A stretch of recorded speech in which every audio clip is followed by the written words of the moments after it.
welcome to Know the Faith, Defend the Faith. My name is William Hemsworth. It's great to be with you all today. My guest, friend of the show, John Kraemer of the Lego Church Project. John, how you doing today?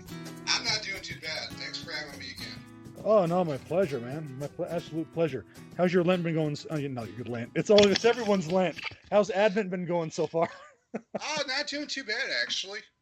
Been rather interesting turn of events this past season, so. Okay, now I know we went on social media a couple weeks ago and asked for questions from listeners. But I guess before we do that, what has been going on this season? I know it's been interesting to say the least. Well, back in September, did a short outdoor photo shoot of the season 21 project. That went by very well. Didn't have anyone show up, but that was okay. That was not the main reason. Got permission from my home parish, Christ the Good Shepherd in Saginaw, to do the Christmas display. So it's been there for a couple weekends now.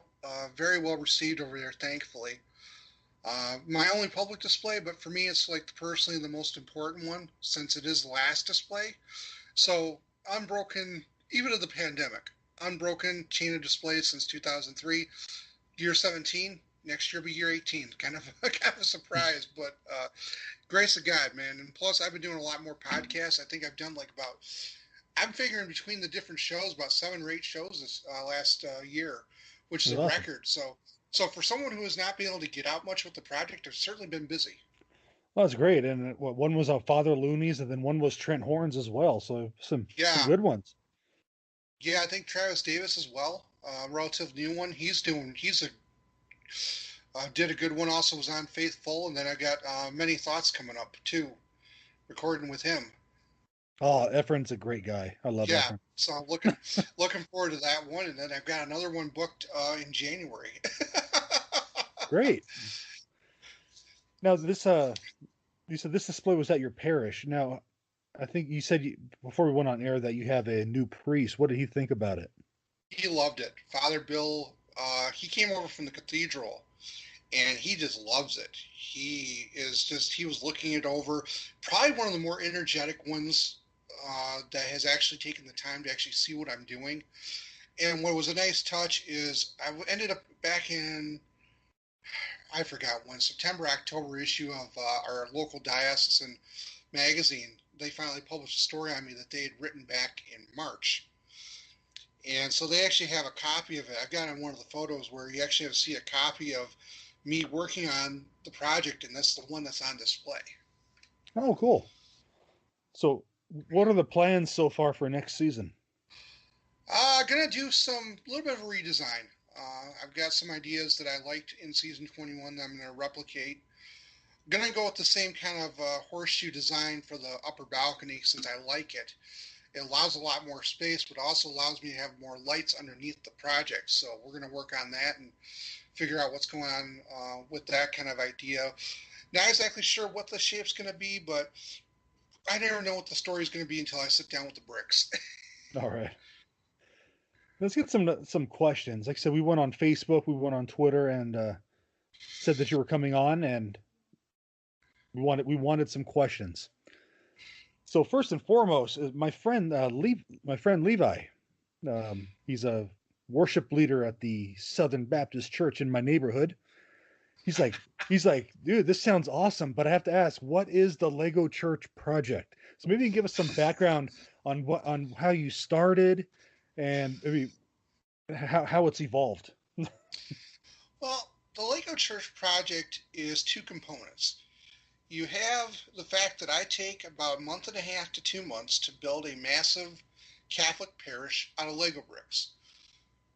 Since season 5, with a fully detailed interior, complete with floors, pews, altar, you name it, it's inside it. But you've also got the second component, which is the prayer component. The fact that this is a prayer for me, praying for our parishes, praying to educate people about disability, showing that no matter what challenge you face, God can still use your talents, oftentimes in ways that we would not even expect or understand. I've got mild form of cerebral palsy, so that kind of limits the way I interact with the world. It kind of changes how I interact with those around me. And yet God is using my talents in such a creative way. An evangelization that is big, bold, but it sends a very quiet message.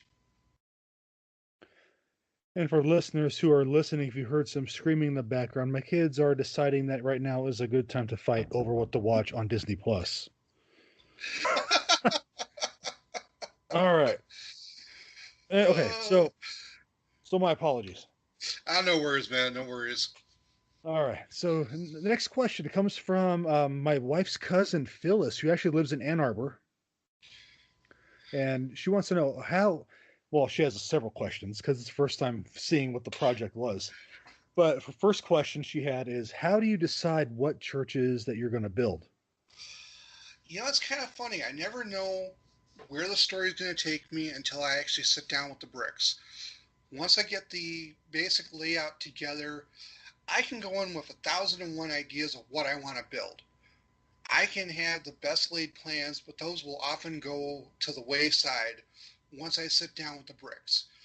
I'll figure out the layout and figure out what kind of story am I meant to share, what kind of one. It's not based on a specific church, it's my own design, my own interpretation of what the church should be, which is kind of fun when you look at it because each design is its own story in a way. I kind of compare it to the Final Fantasy games because each season, each year they come out with a new game is a different one. Same kind of ideas, but different exploration of how things get there. Okay. Next question is from Kristen, and Kristen lives in New Mexico. I found out, so that's pretty cool. So not Michigan, not Arizona. We got someone new here. So she asked, how do you transport these big churches when you're done? They are on a plywood workstation, which is the project is built on. Screwed in place in a couple locations to keep it from moving off the board, and then two people can gently carry it to the location to the vehicle and then transport it to wherever it needs to go. It'll fit inside most mid-size SUVs or trucks. It's Any been transported in minivans, SUVs, you name it. It's probably been, taken a ride in one. any cataclysmic transportation stories from one of the seasons? Season 20, when they came back with it from Parish, which was just about not even a mile from my place, one of the bell towers was completely smashed. It took me about 20 minutes to fix it, but when I did, it was good as new. Wouldn't even known it had been damaged. Well, at least it was after the display then, and not going to the display. I've had minor issues where windows get popped out all the time, but that's just par for the course. And kind of, there are some parts of the build that are kind of designed with failure in mind because of the kids. So it's not a surprise to come on to check the project out and realize that something's missing. The fun stories are when the kids actually reach inside there with their hands and grab something. How many times has that happened? A couple times. Once in the same season where the kids I come out to check out the project and I see parts on the side there that the ushers have moved aside. And I think the one time I was at All Saints, I was trying to figure out where did the parts come from? Where's these? I don't remember. Oh, it is in the baptismal font, which is in a spot where I can't reach my hand. I had to use tweezers. I had to use tweezers to try and get the pieces back in place. That's kind of why the baptismal font is relocated from the center of the back of the church all the way up to the front. So it's not an easy reach the kids. And then one year I had missing minifigures, which the kids had actually managed to reach all the way inside. Trying to get my hand, there we go, all the way inside and pulled them out. And it's like, I don't get upset at that. I laugh my butt off personally because it's like, wow, these kids are creative. The kids are being kids. Exactly. So it's like, I don't get upset with that. All right. So next question again from Phyllis in Michigan. How many pieces does it normally take to build one of your projects? I'm going to guesstimate 20 to 30,000 depending on the year and depending on what's going on in terms of the internal structure that people don't always see. I'd say I'd use at least 1,000 one by one translucent rounds on the floor alone. Okay. If that puts anything into perspective, and then technically in the Lego sets, the minifigures, all the individual pieces count as separate parts. So you figure you got 200 minifigures at about 3 or 4 pieces a piece. That adds up. So that should give our listeners a sense of how big these projects are. If 200 of those minifigures fit in there, I mean, this isn't some tiny little thing that you're doing. Well, I often joke that this is kitchen table sized. The workstation alone is 25 by 48, so the project fits on that frame for the most part, and usually doesn't go more than about 47 by 25, give or take. With the height to the tip of the bell tower about at least 23 to 25 inches. I prefer 23 because that's a decent size in terms of height, so it'll fit in most vehicles. I have gone as low as 21 inches high, which is fine. Little snub-nosed bell towers, but they work. It worked for the design for season 20, and it meant that I had less catastrophes with in most cases, with the bell towers hitting the roof of the car. All right, so next couple questions come from Irma. So Irma asks, I just had her questions and they disappeared off my computer here. Hold on 1 second. Okay.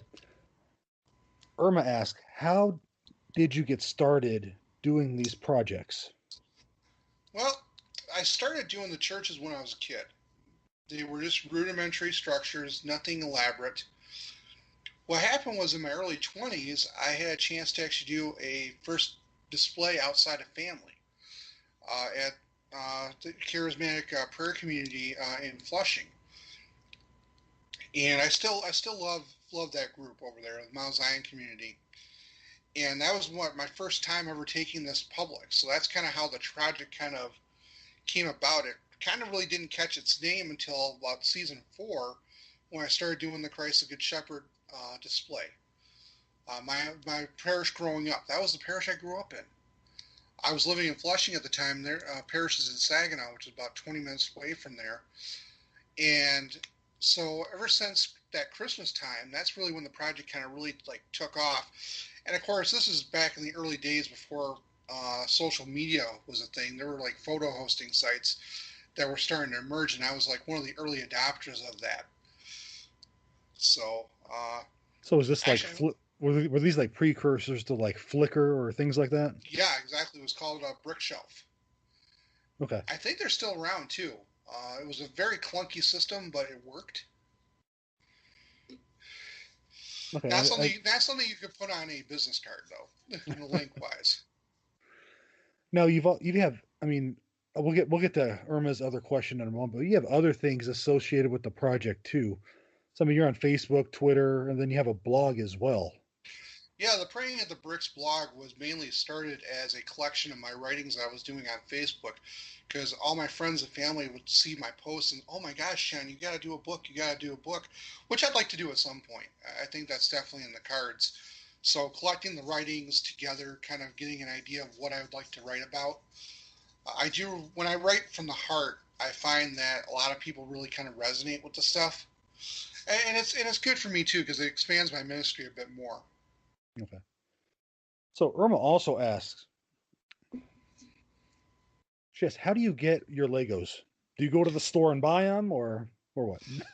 95% of the time, I'm going up to a company called Bricklink, which originally was an independent operation, but within the last year or so, Lego actually bought them. Oh wow! But it's third-party resellers. These are people that have their own collections or are buying collections, and they sell it to make money. And as long as it's an authorized Lego product, Lego will allow you to do it. They've never interfered with Bricklink even before they took it over, but it's not something that they ever interfered with. But yeah, you can go up to hundreds of vendors, even in your own state, and shop for parts and buy parts in bulk, which is what I do quite frequently. If I get donations, 99.9% of the time, that's what it goes to cover, is to cover replacement parts. Now, do you get donations of Legos at all, or is it mostly monetary, then you go out and buy yourself? Mostly these days, it's mostly monetary. Occasionally, I will get bricks. When I first started doing this, started getting donations, it was mainly I wanted just the Legos. That was the main thing for me, and that's still a valid option. If someone does not feel comfortable contributing money, which I'm fine with, I've got like stuff listed up on an Amazon wish list for people who want to do that and go that route instead. I'm perfectly fine with it. I often joke around, well, not joke, but I'm pretty serious. The bigger thing with me isn't so much the donations, because even though they do help, and I'm very thankful for that, getting the word out, sharing my story, that's always more important to me personally. All right. So Irma's other question is, what set do you start with? So I guess what she, so I guess what she's asking, is there a set that you do, or do you make the designs yourself? I make the designs myself. The project is my own, is all freehand. In the past, I used to use computer programs to come up with certain ideas, like for window design and stuff. But within the last several years, I've been doing this so long that I kind of have a feel for what I want to do in my mind. Sometimes I can break out a computer program if there's something specific that I'm trying to aim for, and just to get to see if I can get the look right. But other than that, I just usually freeform it, uh, usually just by eyeball and trial and error. All right. Sometimes an idea looks good on paper but does not look good in practice. All right. So the next question is from Philip. Philip is my 7-year-old son, Oh, and wow. who loves Legos. He and his older brother do. But he asks, how long does it take you to build, quote, these ginormous buildings? Oh, well, it kind of varies a little bit. I often say usually about a month to a month and a half. Personally, I usually allow about 2.5 months for the build time, and that's counting in breaks as well. Excuse me for a second. Particularly if I'm trying to build like around Easter time, I'll usually take Holy Week off. Literally, we'll just not touch the project for a week, which is fine. Mhm. But by that point, it's like I can work on it from 2 to 3 hours a day, all the way up to 10 hours if I wanted to. It just kind of depends on what my mood is for the day and how well things are going. Sometimes the cramping in the hands from all the little Lego pieces, like you gotta take breaks. So, but the project comes together fairly quickly. Once the ideas are coming together, the building itself actually won't take very long once you know what you're doing. A lot of it, a lot of the extra time is in the planning. Okay. So what's I know we talked about it briefly, but what's next going forward? Where do you see things going, with the pandemic with your project? And I know that's kind of a tough thing to Well, couple predict, but couple options on the table for me. I think, given going forward, I'll be starting the season 22 build in February, more than likely. Unless we get an early snowstorm in January, then I might start early. I like sitting and watching the snowfall as I'm working on a project. But going forward, I think in springtime, if depending on where the churches are at, worst case scenario, we're not able to do public displays right now. I'll get some volunteers and we can set up outside in my pavilion. We did that as an experiment. The outdoor photos, that worked by beautifully for me. I think that there was enough room there. Uh, Doing the Christ the Good Shepherd display, I've been able to prove that I can still do a social distanced display, still interact with the fans, and prove that it can still be done, even with the current restrictions that our diocese has. And I'm very thankful that that's working out very well. I'm happy with the direction things are going, but you got to think a little bit outside the box. God has definitely blessed me with other avenues this year, so I have not felt left out per se, because I haven't been able to take the project publicly. I've been able to talk more about disability awareness, which is, as you know, one of my big things. sure. Uh, so going forward, I'd like to do more of what I'm currently doing, taking the ministry to the next level, so to speak. The project is part of what I do, but I'd like to hopefully see where else I can go with it. Okay. Now, with the social distancing displays, this one that you just did, again, each diocese has some different protocols. Well, specifically with yours, what have you had to do differently? Not much. In terms of the Christ the Good Shepherd display, I don't sit next to the project. I sit away from it. They set up a chair for me, but it's far enough away that people can look at the project, but they're not like on top of me, Okay. which I'm fine with.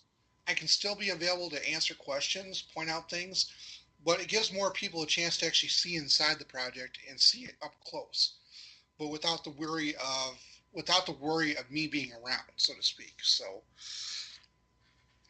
Okay. Well, great. Well, John, before I let you go for the rest of the day, any words of encouragement, words of wisdom for our listeners? Because I know you're very vocal online and you say quite a few inspiring words. So this, we'll let you have the floor for some of that wisdom that you got. I think the big thing going forward that I've learned in this pandemic is that we have to maintain the faith. We have to maintain that dedication to what we believe in and not compromise. If we're not able to attend Mass in person due to various shutdowns or whatnot, that still gives us an opportunity that we can still pray. We can still pray for those who are suffering greatly. This pandemic has taken its toll on us, but we're riding the storm and we're going to see the end of the storm sooner than we realize. Amen. Keep the faith, everyone. All right, John. Where can our listeners learn more about you and send you a follow? You can look up for me on Twitter under KC8WZM. You can look me up on Facebook under the Lego Church Project banner. And then also, if you get a chance, check out Fighting the Void. That's a relatively new group that's coming together, trying to bring some light to the darkness, so to speak. All right. Well, John, thank you so much for coming on. I appreciate it. God bless you. God bless, man.